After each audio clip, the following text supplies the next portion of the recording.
25 de este mes. Entonces, la siguiente semana vamos a dar el primer tema que era de la anterior semana y el tema correspondiente a la siguiente. ¿Para qué? Para que ya tengan los 3 temas que yo debo dar ya directamente para estudiar para el parcial. ¿Ya? Y no estar hasta el 23, si no me equivoco, que nos tocaría el tercer tema. Entonces vamos a empezar con el tema que nos corresponde para esta semana, que es semiología obstétrica. Hay uno más, lo admitiremos. Hasta I10 vamos a admitir, ¿ya? Y después de I10 ya no admitimos a nadie. Entonces, en relación a la semiología obstétrica vamos a ver diferentes aspectos. Desde la historia clínica. Dentro de la historia clínica vamos a ver la historia clínica perinatal base y el carnet prenatal. Cada vez que viene la paciente a hacer el control, nosotros vamos a registrar los datos en el carnet prenatal y en la historia clínica perinatal base. ¿Qué más vamos a ver en este tema? Vamos a ver cómo diagnosticamos un embarazo, vamos a ver las mediciones que son necesarias para este tema y el examen abdominal.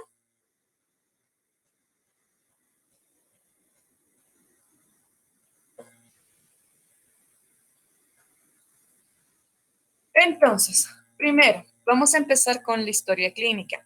En obstetricia, las mujeres van a hacer su control prenatal. Nosotros como médicos tenemos que abrir el carnet prenatal y la historia clínica perinatal base. Muchos de ustedes han debido ver que las mujeres embarazadas caminan con su carnet prenatal. Este es el carnet prenatal. Entonces, cuando nosotros iniciamos el control prenatal, ¿qué vamos a hacer? Vamos a llenar esto, ¿ya? Esto es una representación de una historia clínica. Es completo, el control prenatal es integral porque vamos a ver diferentes aspectos. Es periódico, ¿por qué? Porque los controles prenatales a una mujer embarazada vamos a dar periódicamente. ¿Qué significa? Desde que se entera que está embarazada hasta las 28 semanas, hacemos el control cada 4 semanas. Desde la semana 28 a la 36, hacemos cada 2 semanas. Y de la 36 para adelante, cada semana. ¿Por qué? Porque ya se acerca el periodo del parto. Es extenso, porque si ven, tenemos que hacer varios controles y llenar todo esto. Y es precoz. En cuanto la mujer se entera que está embarazada, pues ya tengo que pedir los estudios correspondientes para llenar este carnet prenatal. Entonces hemos dicho que es completa, ¿ya? ¿Por qué es completa? Cuando nosotros hacemos historia clínica empezamos por una filiación. Entonces en la parte de arriba nosotros tenemos la filiación. ¿Por qué es importante? Tengo que demarcar en este aspecto de la filiación, pues la edad. Extremos de la vida son factores de riesgo. Y si se dan cuenta, hay puntos amarillitos. Si es que yo lleno algún lugar amarillo, significa factor de riesgo, ¿ya? Si pongo una X en el lugar amarillo, es factor de riesgo. Por ejemplo, hemos dicho extremos de la vida. Menos de 15 años, más de 35 años. Si una adolescente queda embarazada a los 11, 12, 13, 14 años, es factor de riesgo. ¿Por qué? Porque el útero no está completamente desarrollado para la vida fértil. Recién está iniciando la menarca. Entonces, ¿qué puede haber en gestantes adolescentes? Pues abortos, amenaza de parto prematuro. Eso es en la parte anatómica, estructural. En la parte psicológica también una adolescente no está preparada para tener a un bebé y se ha dicho un niño criando a otro niño. Eso es lo que pasaría si fuese menos de 15 años. Más de 35, ¿qué pasa? Las mujeres, saben ustedes que no pueden tener hijos toda la vida. Sus ovarios tienen cierto número de folículos para cierto número de años. Termina eso, viene la menopausia. Entonces, mientras más tarda una mujer en tener un bebé, ¿qué va a pasar? Hay mayor riesgo de que tenga alteraciones cromosómicas, como qué, como síndrome de Down, trisomía del 18, del 13, Entonces, extremos de la vida es factor de riesgo. ¿Para qué más? Para que desarrolle enfermedades como qué, como preeclampsia, que es el incremento de la presión arterial. Si no controla esto, puede llegar a una eclampsia y puede llegar a fallecer. Entonces, llenando esto, yo ya puedo determinar factor de riesgo. ¿Cuándo marco una X en el amarillito? Cuando hay factor de riesgo. En este caso, si es menos de 15 o más de 35. Luego tenemos si es alfa, beta, hasta qué curso estudiar.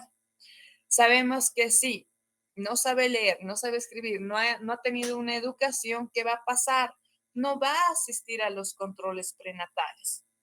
¿Qué va a pasar? Llega al final con cualquier patología, digamos que desarrolló preeclampsia, llega convulsionando.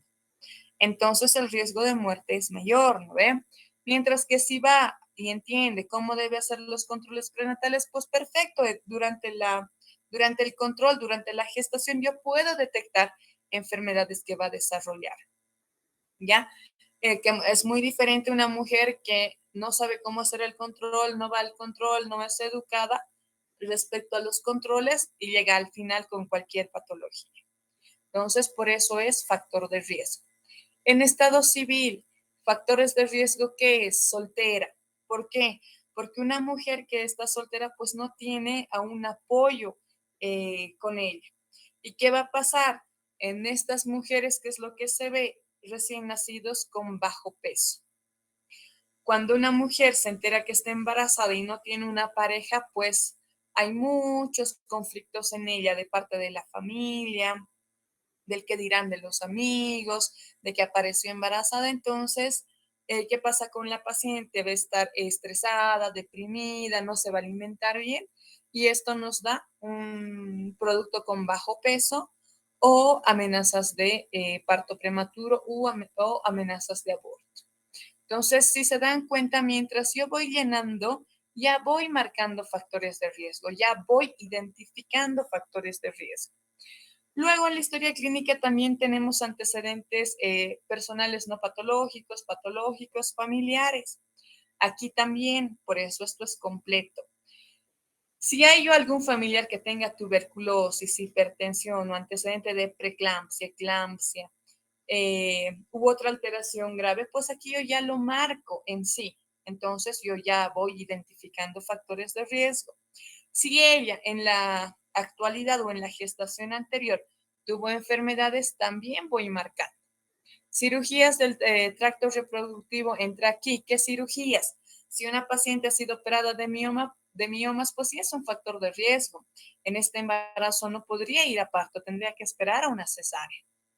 Si es cardiópata, pues tengo que hacer el control prenatal junto con cardiología, ver cómo va.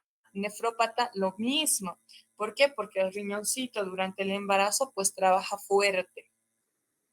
Luego tenemos antecedentes ginecobstétricos. Aquí llenamos cuántos hijitos tuvo, cuántos fueron abortos, cuántos fueron partos vaginales, partos por cesárea, cuántos están vivos, cuántos han nacido vivos, cuántos viven al momento y cuándo fue el embarazo anterior.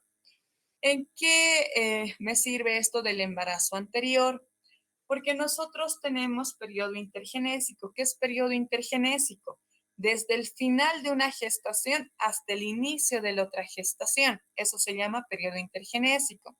Si este fuera más de 10 años, es como si ese embarazo fuera el primero para la mamá. Si es que fuese, se llama periodo intergenésico prolongado. Si es que es, de acuerdo a este carnet prenatal, menos de un año, eso es periodo intergenésico corto. Si es que se tratara de eso, yo ya marco aquí una X, ya que es un factor de riesgo. El hecho de que sea un embarazo planeado igual es factor de riesgo. ¿Por qué? Porque si no han planeado un embarazo, pues hasta aceptar el embarazo y como hemos dicho, si es soltera, no sabía que estaba embarazada, apareció embarazada, ¿qué va a decir la familia, los amigos? Entonces, por eso es un factor de riesgo. No va a tener el cuidado que debería tener una mujer que sí esperaba el embarazo, ¿ya? Si hay algún fracaso del método, por ejemplo, utilizaba el implante y con eso se ha embarazado, pues también es factor de riesgo. ¿Por qué? Nos decía que no quería el embarazo. Y hay una falla en los métodos anticonceptivos. También vamos a llenar el peso que tenía antes de la gestación y la talla actual y vamos a sacar índice de masa corporal. Aquí anotamos cuándo ha sido la fecha de última menstruación, siempre el primer día. Rapidito vamos a sacar la fecha de probable de parto. Luego tenemos antecedentes no patológicos como si consume drogas, alcohol, inmunológicos,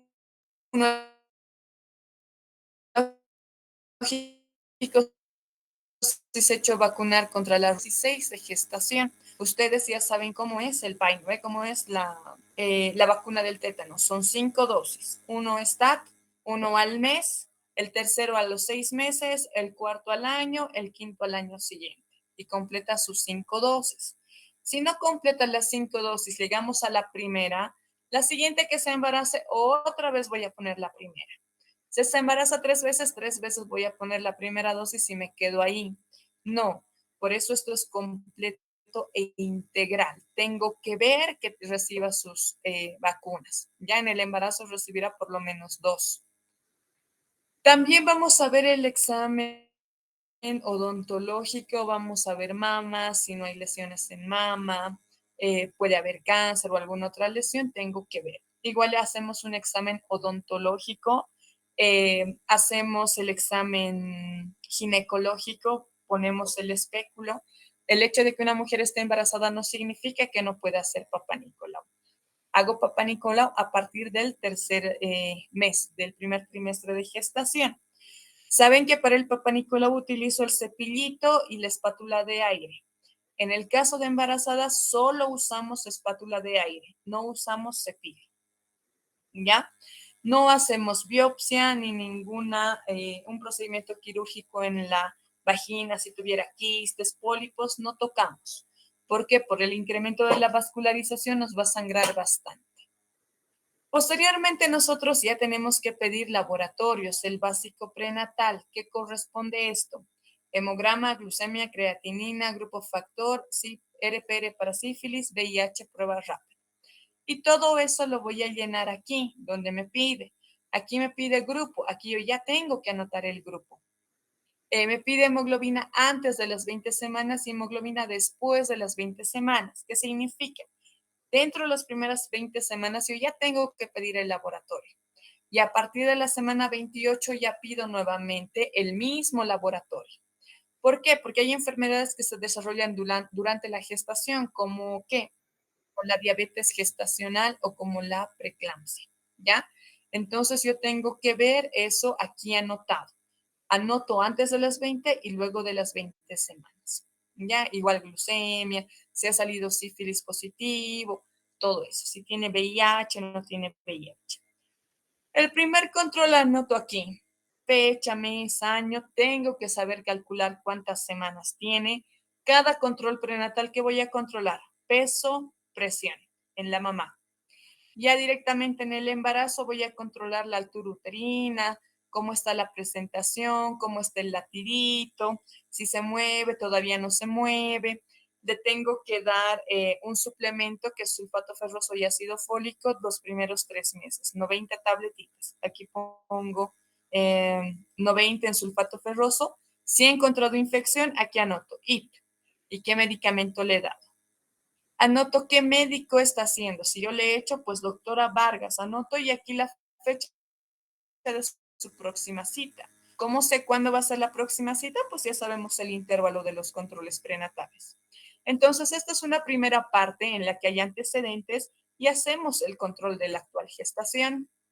Luego tenemos una segunda parte en la que nos habla del parto, qué fechas internado, si ha roto membranas, no ha roto membranas, fue cesárea, fue parto vaginal. También tenemos datos del recién nacido, cuánto pesó por capurro, cuánto mide el perímetro cefálico, la talla, todo eso anotamos aquí. Y cuando la mamá se va a la casa, nosotros sellamos esta parte que es el egreso materno, donde ponemos la fecha del egreso, la hemoglobina posparto, si le hemos hecho orientación en planificación familiar, eso llenamos acá. Del recién nacido lo propio, llenamos con cuánto de peso se está yendo y en qué fecha. Entonces la mamá camina con el carnet prenatal a todas partes y nosotros ya podemos ver.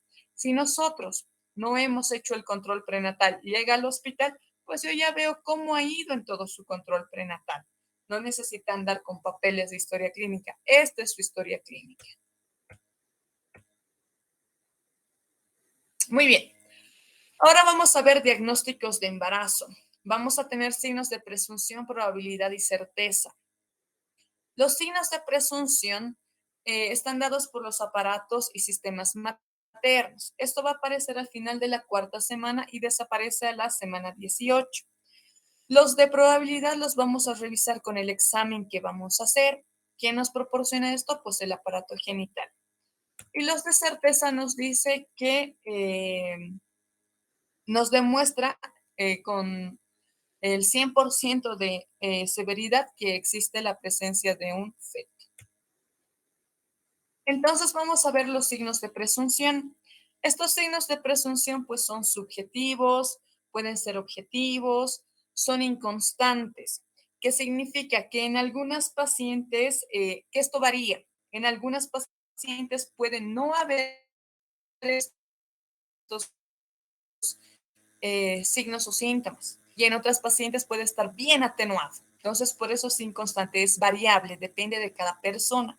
No es específico de la gestación, porque personas con síndrome premenstrual pueden tener estos síntomas. O personas estresadas que piensan que por un día, 2 días de retraso están embarazadas, pueden tener estos síntomas. Sin embargo, no estar embarazadas, ¿ya?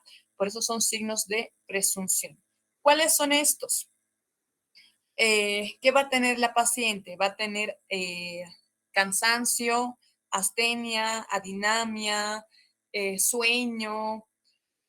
¿Qué más? Síntomas urinarios. Va a tener polaquiuria, puede tener náuseas que lleguen al vómito o bien solo náuseas, cialorrea, alteración en la olfacción, huelen algo y directo al baño a vomitar, congestión mamaria.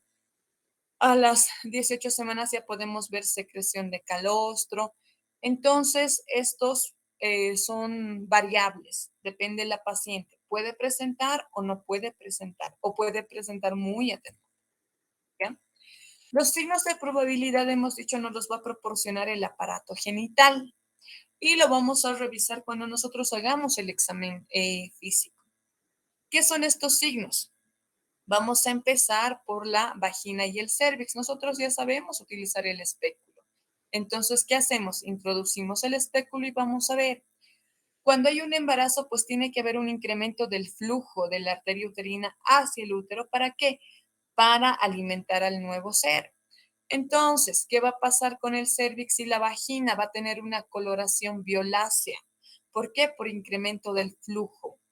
Eso se llama signo de Chadwick-Jacqueminot.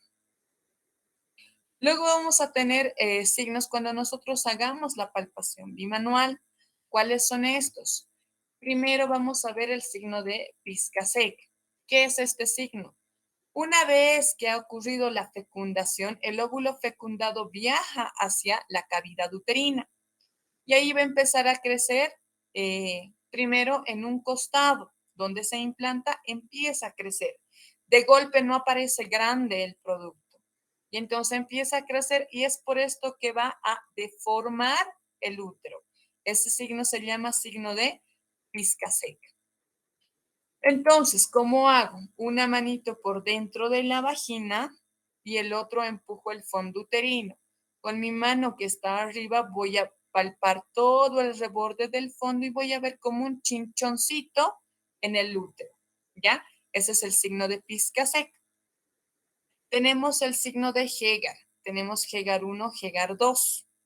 Hegar 1 es reblandecimiento del istmo, que significa que el istmo que está entre el cérvix y el útero es como que se perdiera. ¿Qué pasa? Que el cuello y el útero sería como fuesen dos estructuras diferentes. Eso es Hegar 1. Hegar 2 es el reblandecimiento de la pared anterior del útero. Entonces, cuando yo hago el tacto, puedo lograr encontrarme con mi mano que está arriba. en la región suprapúbica. Puedo lograr encontrar.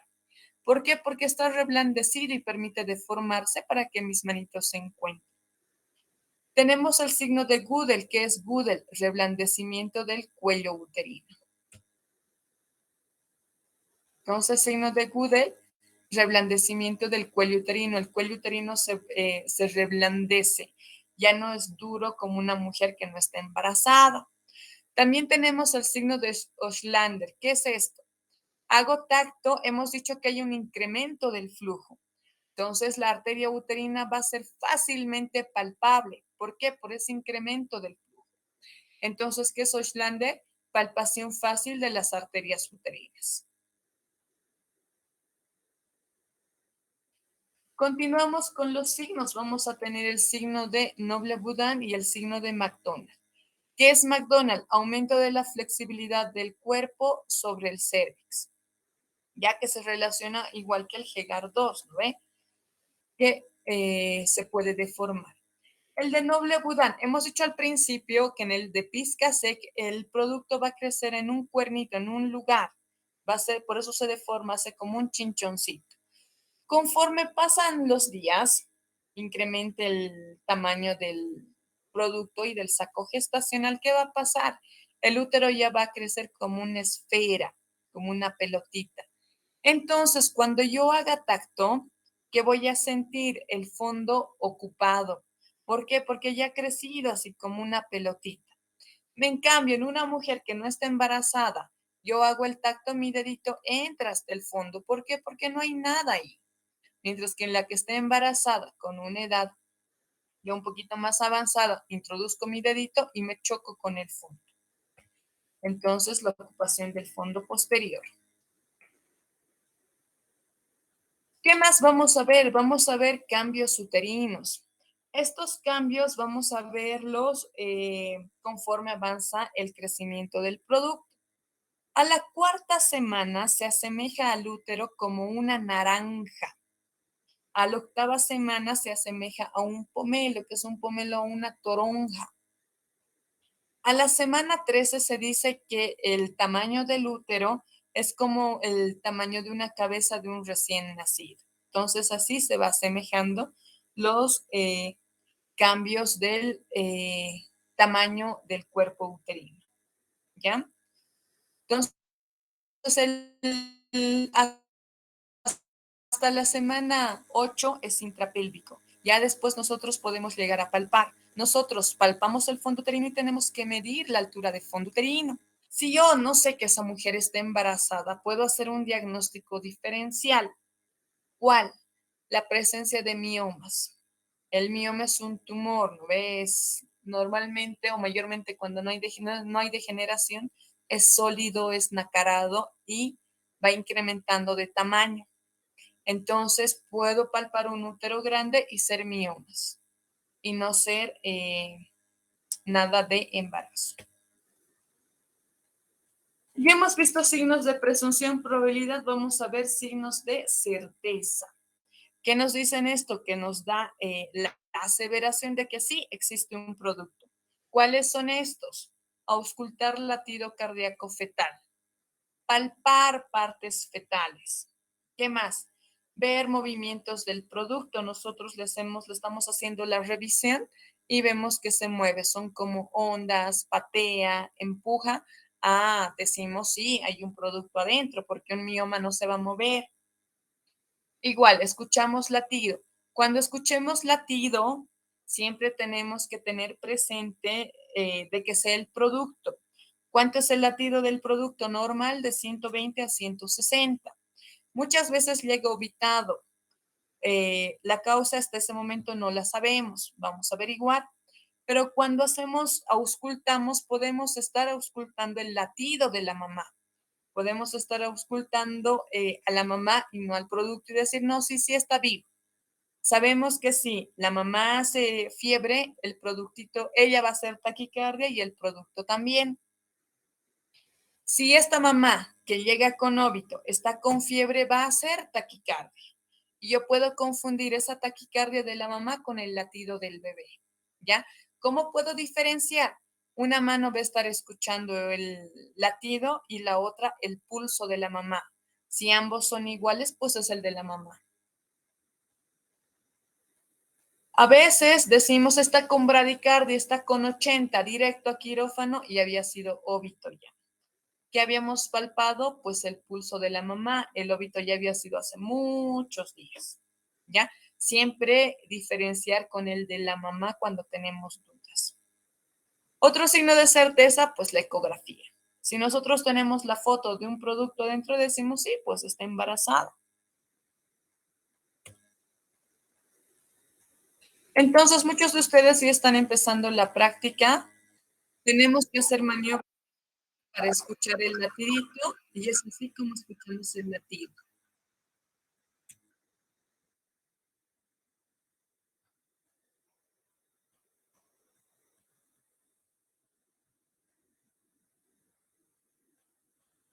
Ya. Ahora vamos a avanzar el tema de mediciones. ¿Ya? ¿Mediciones para qué? Para averiguar qué edad gestacional tiene, cuántas semanas tiene. ¿Por qué? Porque no puedo pasarme a las 42, 43 semanas. Y mi conducta va a depender de qué edad gestacional tiene. Si está en trabajo de parto y tiene 30 semanas, pues no voy a hacer que avance su parto. Tiene 30 semanas, no, le falta crecer, tengo que hacer todo para que no avance a parto. Puede ser una amenaza de parto prematuro y tengo que hacer todas las medidas. Si está de 40 semanas, ¿por qué frenaría el parto si es de término? Y si es post término, pues yo tengo que inducir o directamente operarla. Depende cómo está. Entonces, para eso sí o sí tengo que saber sacar edad gestacional. Luego tengo que saber sacar fecha probable de parto. ¿Por qué? Porque mi paciente primero me va a preguntar, ¿para cuándo va a ser mi bebé? Ah, entonces ese ratito le tengo que responder. Uno. Dos, me ayuda a decidir qué es lo que voy a hacer. ¿Por qué? La fecha probable de parto, la fecha que yo saco, en esa fecha la paciente cumple 40 semanas. Digamos, su fecha probable de parto era para hoy. Hoy 9 de marzo tiene 40 semanas. Puedo esperar una semanita más para que inicie espontáneamente el parto. No inicia a la semana 41, es decir, el 16, ya tengo que inducirla a parto o ver por qué no está yendo a parto, ¿ya? Entonces me ayuda a decidir, es mi punto de corte. Espero hasta ese día, hasta una semana más y después ya tengo que actuar, ¿ya? Para la regla para calcular fecha probable de parto tenemos tres. La que más usamos es esta de Naegeli. ¿Cómo es esta? En esta vamos a tomar el primer día de la última menstruación. A esa voy a añadir 7 días y voy a restar 3 meses. La de Wall es lo mismo, solo que añado 10 en vez de 7 días. Y en la de Pinar tomo en cuenta la fecha de el último día de la fecha de la última menstruación. No así el primero como la de Naigeli y la de Wall. Entonces la que más voy a usar, la de Naigeli. Ahora bien, vamos a aprender a sacar fecha probable de parto y edad gestacional. Aquí tenemos una fecha de última menstruación del 5 de septiembre del 2022. Primero voy a sacar la fecha probable de parto. ¿Qué nos dice Nayeli? Más 7 días menos 3 meses. Entonces, 5 de septiembre del 22. Al 5, a los días, añado días. 5 más 7, 12. A los meses hemos dicho restamos 3 meses. 9 menos 3, 6. Entonces su fecha probable de parto será para esta mujer que tiene fecha de última menstruación 5 de septiembre, pues el 12 de junio. Ahora vamos a aprender a sacar edad gestacional.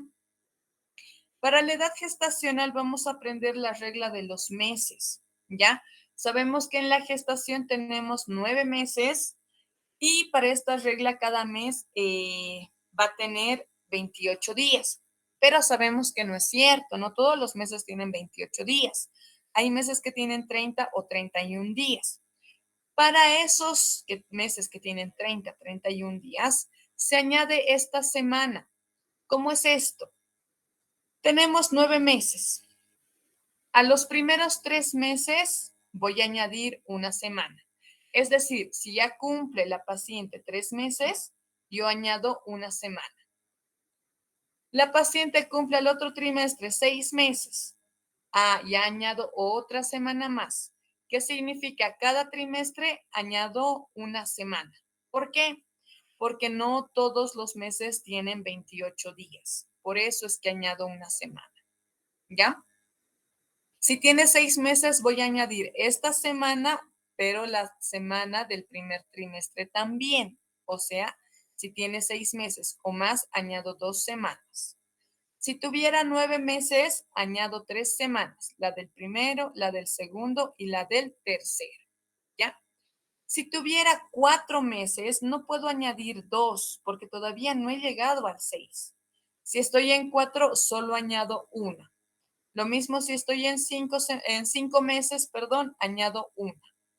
Si estuviera en 7 meses, añado 1, 2. No puedo añadir 3 porque todavía no he llegado al 9, ¿ya? Ahora vamos a hacer el ejercicio, el mismo que el anterior. Tengo el FUM, fecha de última menstruación, 5 de septiembre. Desde el 5 de septiembre tengo que calcular cuántos meses ha pasado hasta este mes. Entonces, 5 de septiembre hasta el 5 de octubre, un mes. 5 de noviembre, 2 meses. 5 de diciembre, 3 meses. 5 de enero, 4 meses. 5 de febrero, 5 meses. 5 de marzo, 6 meses. Pasaron 6 meses. Entonces, estos 6 meses lo tengo que multiplicar por 4. ¿Por qué? Porque hemos dicho que cada mes tiene 28 días. Esto es igual a 4 semanas. Entonces, voy a sacar 6 por 4, 24 semanas. Entonces, me pongo el 24. ¿Por qué? Porque estoy aquí en el 6. Hemos dicho, si llego al 6, voy a añadir la semana del primer trimestre y esa semana del segundo trimestre. Entonces, añado ¿cuántas? 1 más 1, 2 semanas. Más, hoy no es 5 de marzo, ¿no ve? Hoy es 9 de marzo. Entonces, del 5 al 9 son 4 días. No es ni una semana. Como no es ni una semana, solo pongo 0,4. Si fuera una semana, pues lo convierto a semanas. Ya no pongo 7. 7 ya es una semana, pongo 1. En este caso son 4 días, entonces solo pongo 0,4 y sumo. Entonces me sale 24 más 2, 26, más los 4 días, 26 semanas y 4 días, o 26,4 semanas. Así sacamos la edad gestacional. Vamos a hacer otro ejemplo. Digamos que es el 2 de julio. Primero vamos a sacar fecha probable de parto. ¿Cuál es su fecha probable de parto? 2 de julio. Al 2 le añado 7, sería 9. A julio le resto 3 meses, que sería abril. La fecha probable de parto de esta paciente pues es el 9 de abril. ¿De qué año? Si el año pasado ha sido su último periodo, pues es este año. No hay una regla para añadir un año. ¿Por qué? Porque si su FUM hubiera sido en el mismo año, al principio, digamos en enero, su fecha probable de parto pues será en octubre. Entonces no puedo añadir un año. Eso no es una regla, eso ya va por lógica. Ahora vamos a sacar edad gestacional, 2 de julio. Al 2 de agosto, un mes. Al 2 de septiembre, 2 meses. Al 2 de octubre, 3 meses. 2 de noviembre, 4. 2 de diciembre, 5. 2 de enero, 6. 2 de febrero, 7. 2 de marzo, 8. 8 meses estaría en esta parte. Entonces multiplico 8 por 4. ¿Por qué por 4? Porque tengo que multiplicar por las semanas que tiene cada mes. ¿Cuánto sería? 32. 8 por 4 semanas, 32 semanas. Pongo aquí 32. Más. ¿Cuántas semanas voy a añadir?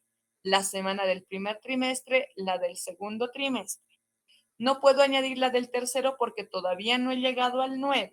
Entonces añado las dos anteriores, más 2.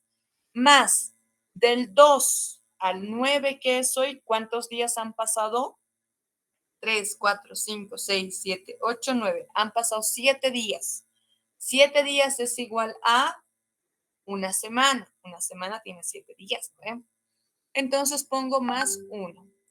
Y sumo 32 más 2, 34 más 1, 35 semanas. Fácil sacar edad gestacional y fecha probable de parto. Para terminar con esto, vamos a hacer un ejemplo más. ¿Ya? Por ejemplo, 3 de octubre. Octubre. Al 3 de noviembre, a un mes. Al 3 de diciembre, 2. 3 de enero, 3. 3 de febrero, 4. 3 de marzo, 5. Son 5 meses. Esos meses lo tengo que convertir en semanas.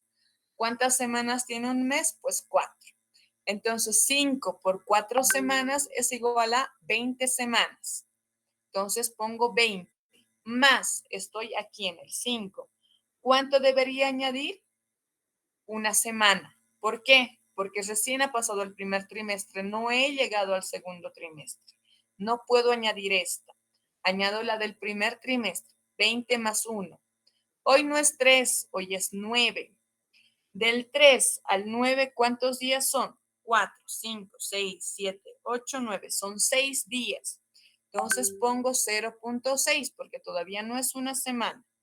Y sumo 20 más 1, 21. 21 más 0.6, 21.6 semanas. Así lo anoto. O 21 semanas y 6 días, que es lo mismo. Ahora vamos a sacar fecha probable de parto.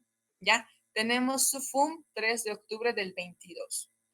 Al 3 le voy a añadir 7 días. Sería 3 más 7, 10. Y a octubre le voy a restar 3 meses, que me saldría julio. Entonces, su fecha probable de parto es para el 10 de julio del 23. ¿Ya? Es fácil sacar edad gestacional y fecha probable de parto. Tienen que poner en funcionamiento, pues, sus deditos. Vamos a seguir con mediciones. Vamos a aprender a sacar el peso aproximado del producto. Es aproximado.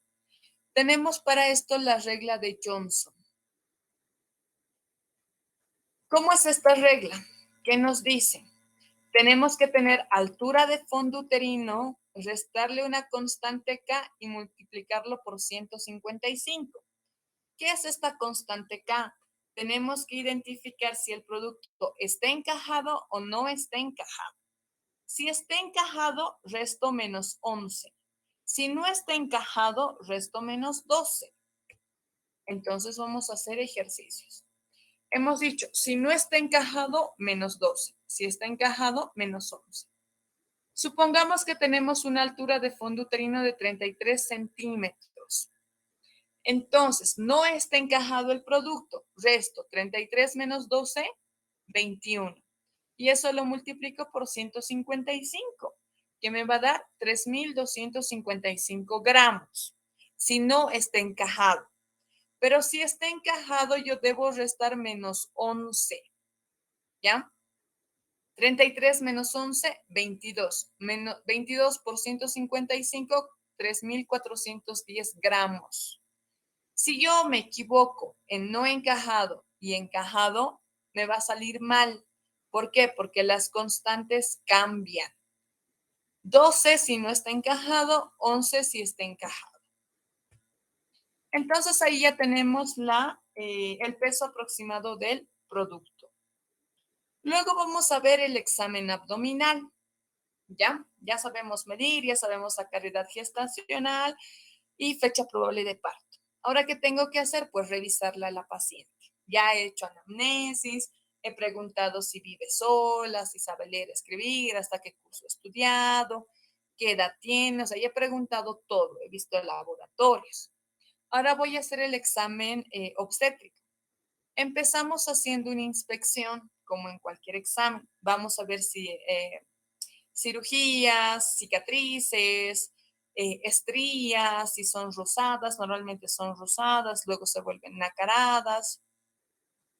Entonces, todo eso voy a ver si hay granitos, pústulas, no sé, vesículas, si tuviese herpes. Entonces, todo eso yo veo. Luego voy a hacer el examen de fondo uterino. Un dedito va a ir a tocar la sínfisis del pubis. Localizo la sínfisis, tengo que irme al borde superior. Localizo la sínfisis, me voy al borde superior. Mi otra mano tiene que identificar el fondo.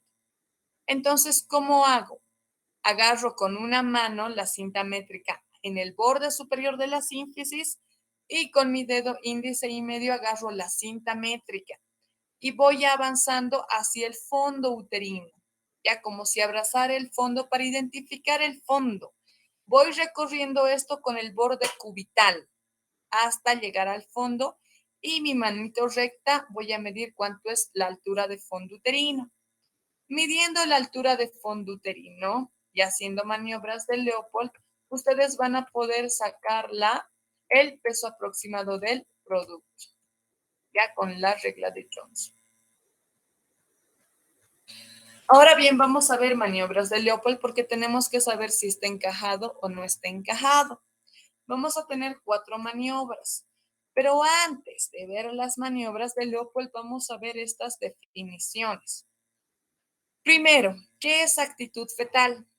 Actitud fetal es la relación de las diferentes partes del feto entre sí. En esto entra la ley de Payot, que nos dice que el contenido se va a adaptar a su continente. Como el útero se vuelve ovoideo, pues este también tiene que hacerse un ovoide, ¿ya? Entonces, ¿qué va a hacer? Flexión de la cadera, flexión de las rodillitas, flexión de antebrazos, estos en forma cruzada delante del pecho y la cabecita flexionada. Entonces, ¿qué es actitud fetal? Relación de las diferentes partes del feto entre sí. Luego vamos a ver situación. ¿Qué es la situación? Relación del eje longitudinal del producto con el eje longitudinal del útero y el eje longitudinal materno. Eso es situación.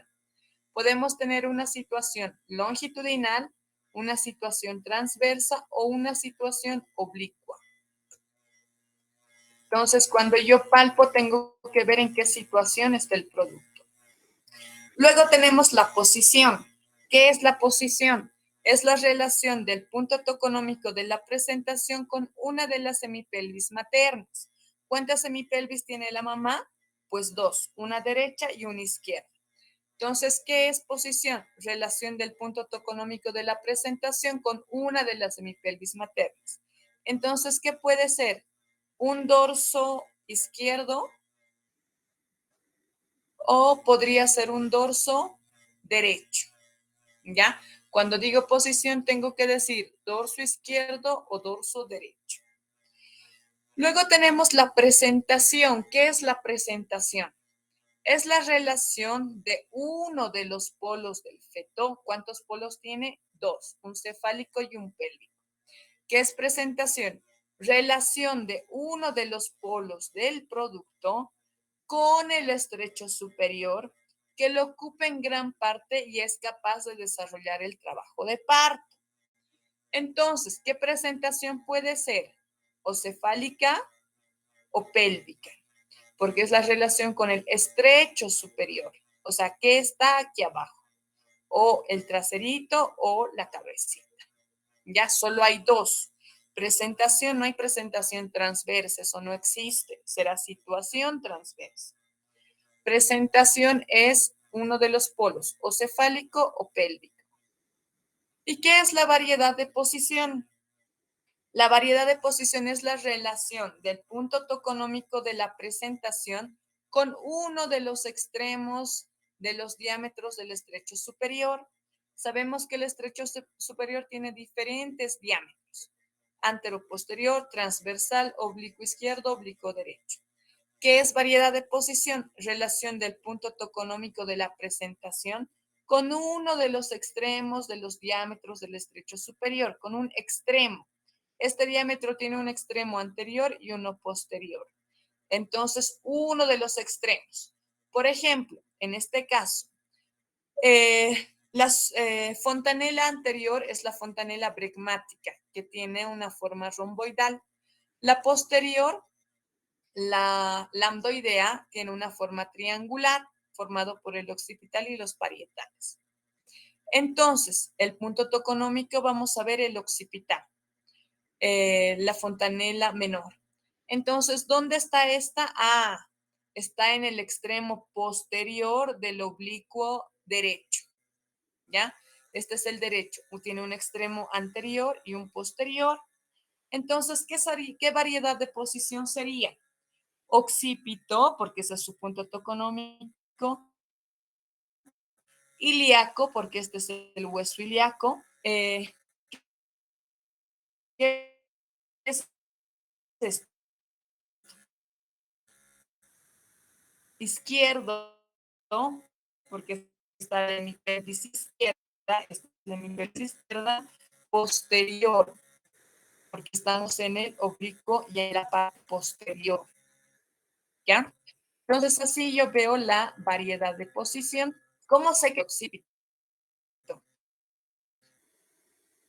Si es bregmático, es decir, tal, si fuera la frente o nariz, puedo poner F o N, no hay problema. Si fuera de carita, voy a palpar o tactar el mentón, pongo M de mentón. Si fuera pélvico, voy a poner mi punto toconómico es S, S de sacro. Y si fuera transverso es A de acromión. Entonces tenemos diferentes variedades de posición dependiendo en qué extremo está, como hemos visto aquí. Dependiendo en qué extremo va a estar.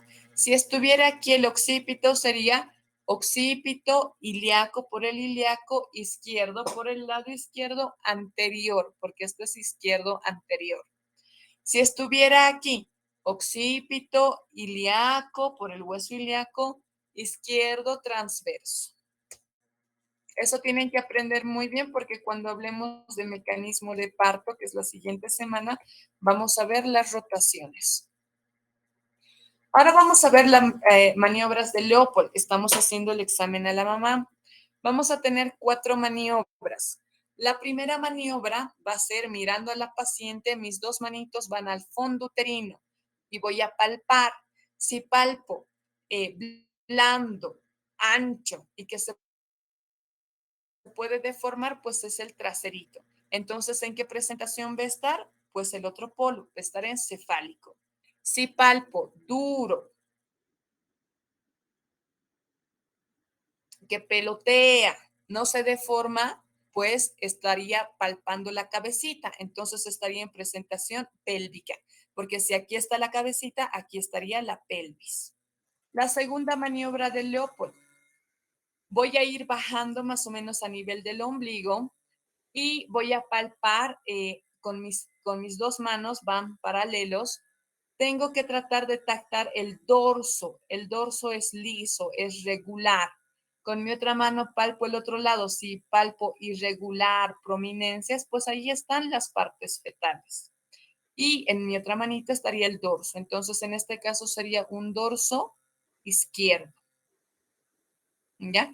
¿Para qué me sirve la segunda maniobra? Para ver la situación y la posición, más que situación. En la tercera maniobra es unimanual. Agarro con mi dedo medio y el pulgar y peloteo la cabecita del bebé. Aquí, ¿qué voy a ver? Voy a ver el grado de encajamiento del bebé. Solo hago con una mano. En este caso, miren, está haciendo con las dos, eso está bien. La cuarta maniobra, ya doy la espalda a la mamá, ¿ya? Ya no estoy de frente, doy la espalda y voy introduciendo mis dedos por debajo de la sínfisis del pubis y voy subiendo. Aquí también voy a ver el grado de encajamiento, pero ¿qué vemos aquí? La actitud fetal, ¿ya?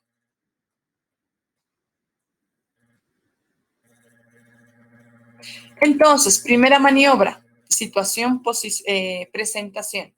Segunda, posición. Tercera, grado de encajamiento. La cuarta también me puede servir para el grado de encajamiento y veo la actitud fetal. Una vez vistas las maniobras de Leopold, yo tengo que ver dónde está el dorso. ¿Por qué? Porque si yo veo dónde está el dorso, la transmisión del sonido del corazoncito se va al hombrito. Lo que yo tengo que palpar es eso y ahí tengo que poner mi Doppler, no es poner el Doppler donde sea. ¿Cómo escucho el latido? Puedo escuchar con este instrumento que era el pinar. Antes teníamos, y es que está este sujeto. Podemos utilizar el monitoreo que tenemos en algunos hospitales. Pongo un transductor en el latidito y aquí veo cómo está el latidito. Hemos dicho normal de 120 a 160. O con el Doppler fetal. Ya con cualquiera de esos puedo escuchar, pero primero tengo que ver en qué dorso está, dorso izquierdo o derecho, para poner mi Doppler. No puedo poner donde sea, sino jamás voy a encontrar. Con eso terminamos semiología. ¿Dudas, preguntas?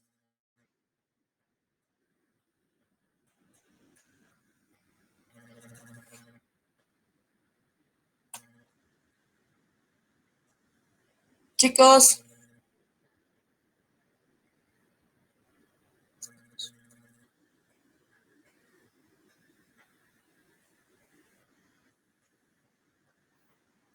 no hay dudas, no hay preguntas. ¿Han comprendido bien cómo sacar fecha probable de parto y edad gestacional?